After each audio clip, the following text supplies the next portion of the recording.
Assalamualaikum, selamat malam, salam rahayu. Saya dapat satu kiriman video dari teman soal Wafi yang mengomentari soal pernyataan Kiai Marzuki soal Yatarim itu. Ini bocah nih songongnya bukan main ini.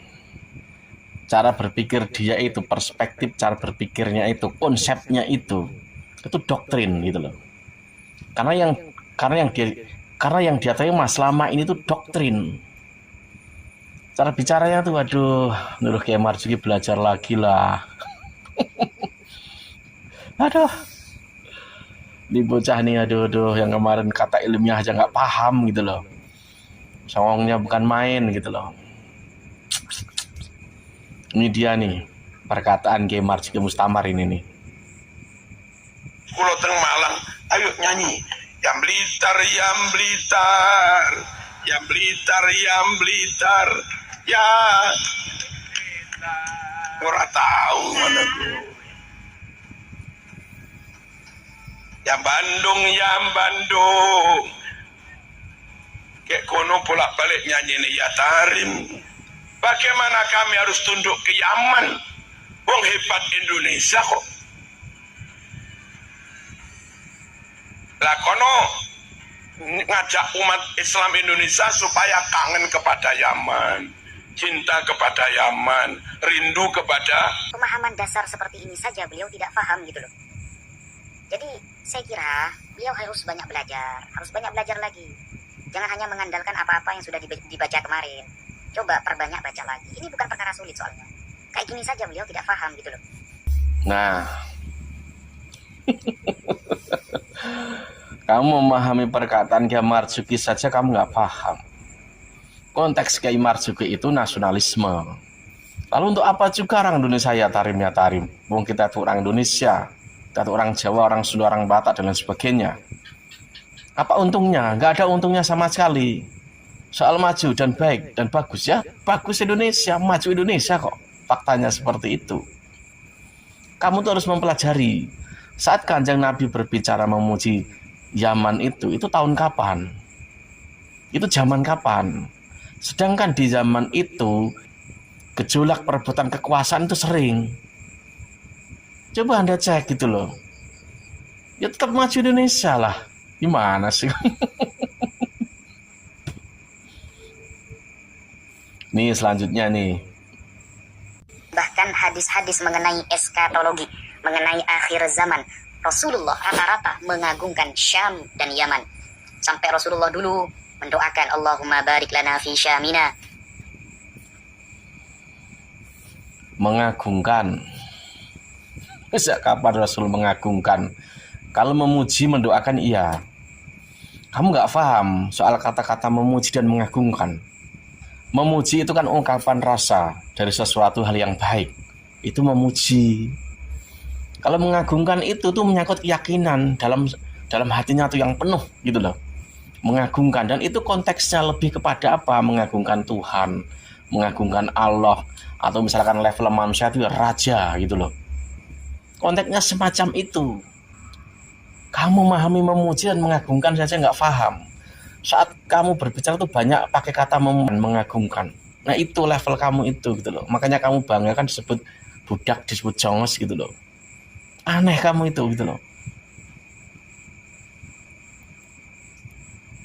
Jadi tidak sama antara memuji, mendoakan, bahkan mengagungkan. Itu beda konteks. Jangan kamu anggap sama. Abdul Razak meriwayatkan dari Ibnu Juraij bahwa telah sampai riwayat kepada kami bahwa Tuba atau As'ad adalah orang yang pertama kali menutupi Ka'bah, menyelimuti, menggunakan dengan kiswah Ka'bah. Dia orang mana? Orang Yaman.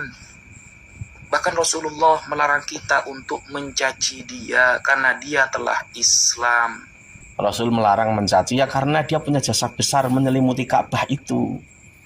Tapi bukan untuk keseluruhan semua orang. Dalam artian personal soal kisah itu loh ya, soal riwayat itu.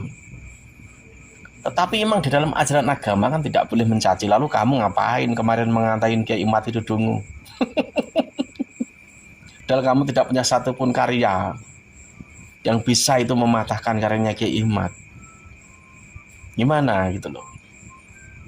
Jadi jangan coba mendoktrin orang agar orang itu misalkan sesuai kehendakmu. Seakan-akan orang sana tidak boleh disemprot ibaratnya atau dijatuhkan atau apalah. Itu urusan orang-orang yang melakukan itu.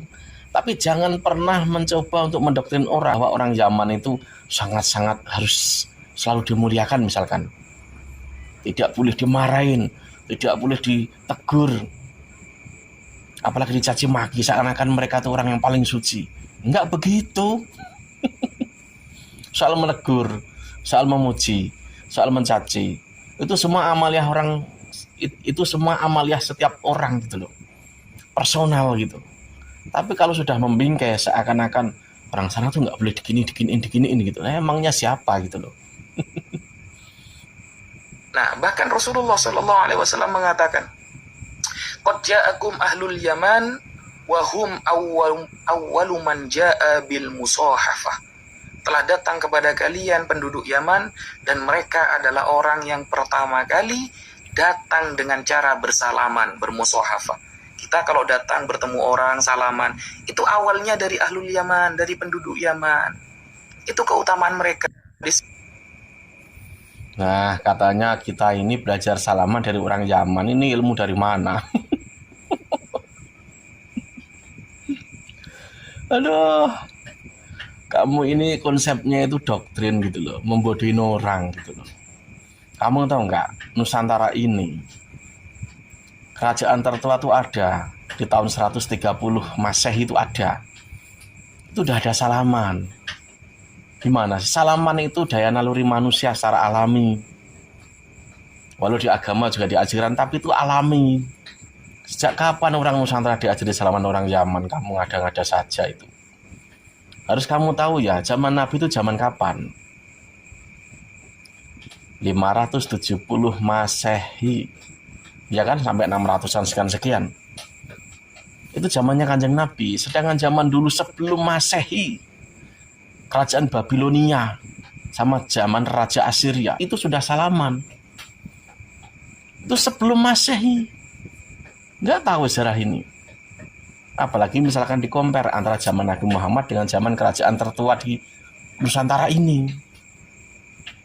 Tua zaman kerajaan di Nusantara ini juga sudah ada salaman kok. Tarumanegara saja itu tahun 358 Masehi loh.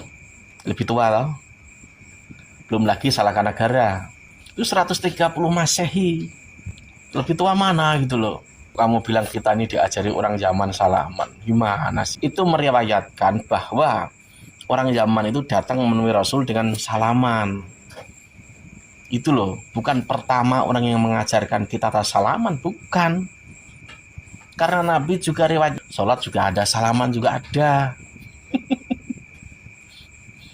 Ini lanjutannya. Ini diriwayatkan oleh Imam Ahmad, Imam Abu Dawud, dan Imam Bukhari di dalam kitab Al-Adabul Mufrad, wa huwa sahih, dan hadis ini sahih.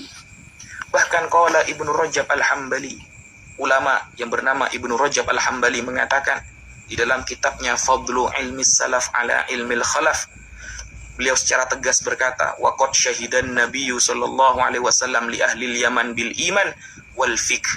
Nabi Muhammad telah bersaksi bahwa penduduk Yaman adalah orang yang beriman, orang yang paham agama Islam. Wa ahlul Yaman aqallun nasi kalaman wa tawassu'an fil ulum. Dan penduduk Yaman adalah orang yang bicaranya sedikit tapi ilmunya luas. Lakin ilmuhum ilmun nafi' fi qulubihim wa yu'abbiruna bi alsinatihim. Dan ilmu mereka ilmu yang bermanfaat fi qulubihim, di hati mereka, dan mereka menyampaikannya dengan lisan-lisan mereka anil qadril muhtaj ilaihi min dzalika. Hanya sekedarnya saja, sesuai sesuai hajat, tidak bertele-tele dalam hal menyampaikan ilmu.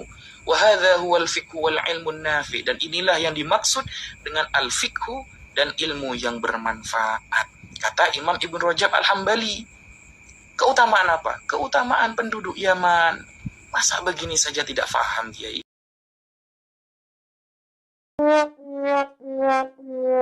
Ya nggak paham itu ya kamu itu gitu loh. Kamu baca dalil, baca saja itu. Saya tahu itu baca itu loh. Tetapi kamu dalam mengiring memakai dalil itu Itu konsepnya itu doktrin. Mengiring orang agar sesuai kehendakmu. Kan seperti itu toh. Ya nggak paham tuh kamu gitu loh. Ki Marzuki berkata semacam itu konteksnya itu kita tuh harus benar-benar menjunjung tinggi.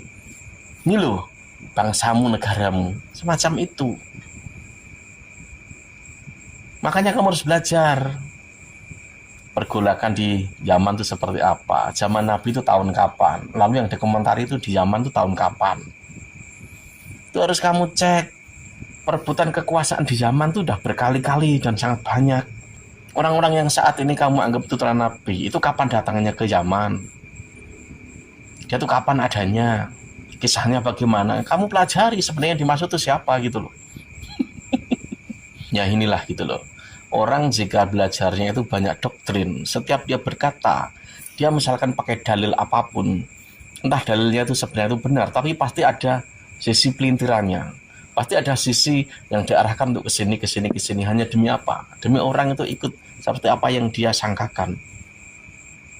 Ya tadi itu contohnya gitu loh. Kita tuh diajari salaman orang Yaman katanya. Lalu mengagungkan gitu. Seakan-akan kita tuh diajak untuk mengagungkan mereka. Padahal Nabi itu mendoakan memuji. Antara memuji, mendoakan, mengagungkan itu berbeda. Tidak sama. Sejak kapan memuji, mendoakan dan mengagungkan itu sama? Beda semua. Belajar lagi kamu itu. Ya salam.